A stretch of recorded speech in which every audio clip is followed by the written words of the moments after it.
In the quiet town of Medford, Texas, stories aren't always what they seem. Behind every quirky family dinner and every witty Sheldon quip lies a tapestry of secrets, regret, and heartbreak. In young Sheldon, much of the warmth and conflict is stitched together by the family's eccentric matriarch Meemaw. But what happens when a ghost from the past, specifically the first wife of Dale Ballard, Meemaw's on-again, off-again love interest, returns to town? What unfolds is a spiral of betrayal, emotional manipulation, and an unexpected twist that casts a darker light on Meemaw's Season 2 fate. Meemaw in Season 2, the matriarch who refused to break. In young Sheldon Season 2, Connie Meemaw Tucker was the very embodiment of resilience. She lived alone, ran a gambling den in her garage, and played by her own rules. Whether she was serving sharp-tongued advice to Mary or smuggling Sheldon into casinos for a little life education, Meemaw stood tall. But even the strongest foundations can shake, and Season 2 subtly hinted at the loneliness creeping into her otherwise confident demeanor. Her budding romance with John Sturgis, quirky, brilliant, and a little emotionally immature, offered both comfort and conflict. It ended awkwardly, and in stepped Dale Ballard, the gruff, sarcastic, and surprisingly charming sporting goods store owner. Their relationship crackled with tension, humor, and undeniable chemistry. But Dale wasn't just a new love interest, he was a man with baggage. And no baggage is heavier than a forgotten first wife. The return of Dale's first wife, a narrative earthquake. Season SIX's surprise twist. The sudden reappearance of Dale Ballard's long-lost first wife, Louise, was a bold move by the writers. Louise wasn't just a plot device. She was a force of chaos wrapped in Southern charm and old secrets. Her arrival in Medford sent shockwaves through the community. But more importantly, it unraveled Meemaw's carefully guarded emotional world. Louise came back under the guise of tying up loose ends.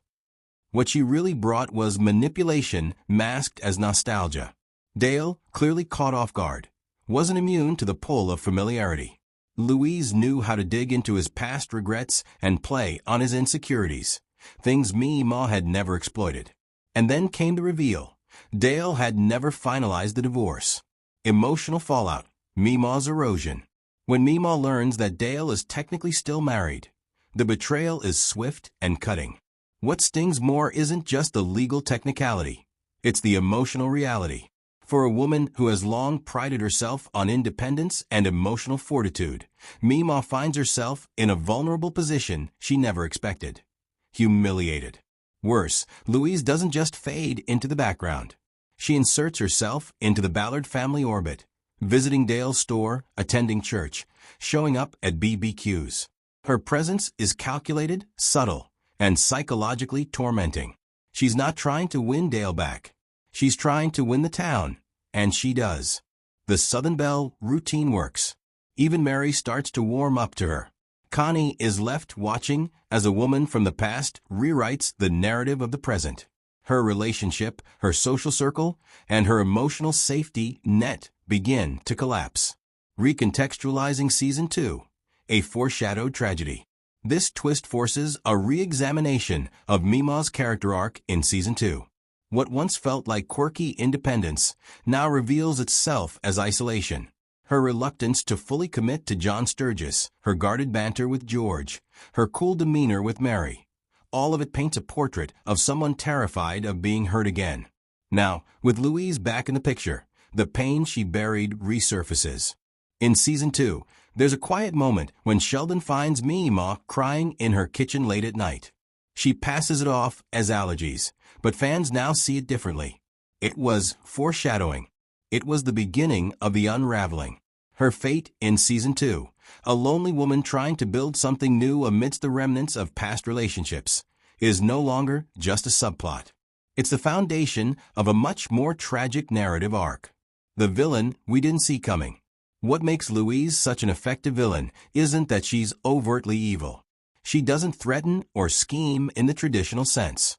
Instead, she weaponizes nostalgia, politeness, and social charm, the very tools that Meemaw never learned to use. Connie has always been blunt, sarcastic, and allergic to pretense. Louise, on the other hand, is all smiles and sweet tea with a dagger behind her back. The true villainy lies in how she destabilizes Meemaw's life without ever getting her hands dirty.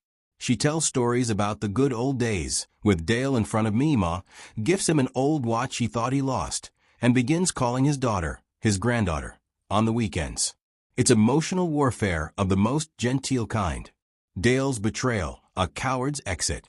Dale, never the most emotionally intelligent man, chooses passivity. Faced with the discomfort of conflict, he doesn't choose Meemaw or Louise. Instead, he retreats into work, into silence, into excuses. By the end of the season, Dale offers Meemaw a lukewarm apology, claiming he's figuring things out. But the damage is done.